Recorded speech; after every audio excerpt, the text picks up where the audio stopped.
All right, welcome back to Phlebotomy Solutions. Today I'm going to be showing you some basic techniques on locating difficult veins. Now, some people will have some problems locating veins with arms that maybe are a larger arm, somebody who's maybe obese, or veins that are a lot deeper. So I'm going to show you some basic techniques that might help you to be able to locate a vein with someone who has difficult veins, or again, who might be obese and has larger arms. Now, couple of things. Now, I do have this set up here right here, and I have the cap from the needle. When I assembled this, I took off this white cap and then I placed it in the vacutainer hub here. And I'm going to show you that you can mark the site before you alcohol so that you can actually see where you might be drawing. Now, this is one little tip, as well as showing you how we can palpate and locate difficult veins. Now, after you're done finding which arm you want to use, and even if you're just assessing the arm, you want to be able to put your tourniquet on and, of course, try to locate a vein first and foremost. So usually what you do is you take your index finger here and you'll actually start to push down and locate a vein. Now, I might have the person make a little fist like this, but don't squeeze. Just make a fist. And I also don't want them to be pumping, so I don't want them pumping because this can also cause hemoconcentration and kind of mess up the test. So I'll have them just close the fist and just kind of squeeze a little bit, a little tighter, okay? And that helps a little bit of the vein to distend up a little bit. So then what I'll do is I'll start to palpate, and I'll start to locate a vein if I can find one.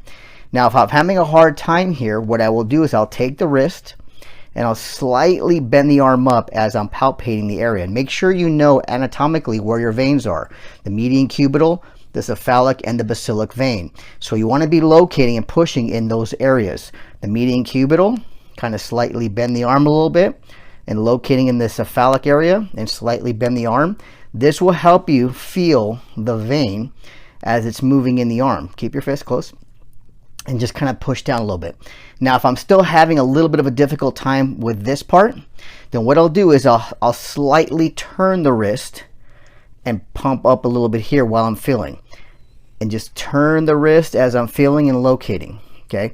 Now, a lot of times you'll see that when you're doing this, you could actually feel where the vein is, no matter how deep it is. So once I find it, okay, what I will do is I'll take this little cap here that I took off, and I'll put where the vein is. If I feel it, I'll push down on that site for a few seconds, and as I'm pushing down, I lift up. There's a little mark there. Now, that mark, if you lift up, you might be able to see it. There should be a little mark there on the arm, okay? Now, that's an impression that's left from this little cap. Now, do not take it and do not twist it.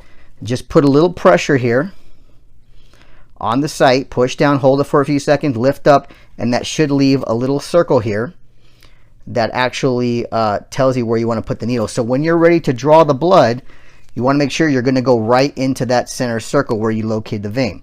So again, you want to make sure that you bend the elbow a little bit, or you can twist and bend and push as you're locating the vein. Believe me, that makes a big difference. Most people just like to push, but if you actually start to bend the elbow a little bit or turn as you're bending, you can feel the vein. It makes it a lot easier.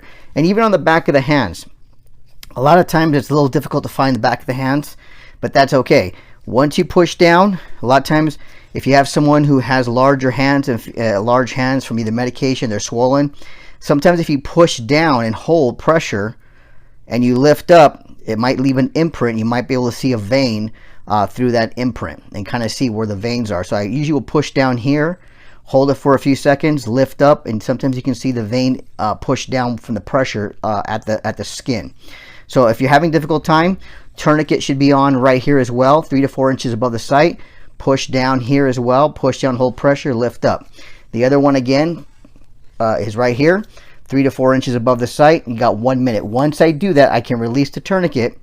I have my marking here. So when I'm ready to draw, I'm going to put the tourniquet back on and relocate my vein.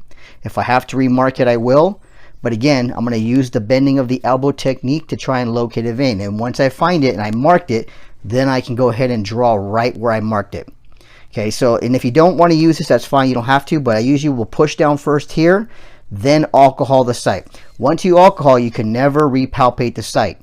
Your hands, your gloves are not sterile, so you don't want to repalpate. Okay, so once again, locating a vein, put the tourniquet on, palpate the area, use the bending technique, bend and twist if you have to, locating the 3 major veins, doing it in the back of the hand as well, putting some pressure, and then locating, then marking the site, alcoholing, and doing your technique. So this is a little tip on how to locate difficult veins. It works great. Try it in your classroom or try it with a patient, and you'll see that you'll be able to find deeper veins or veins that are a little bit harder to find. So thank you again for watching Phlebotomy Solutions phlebotomy video.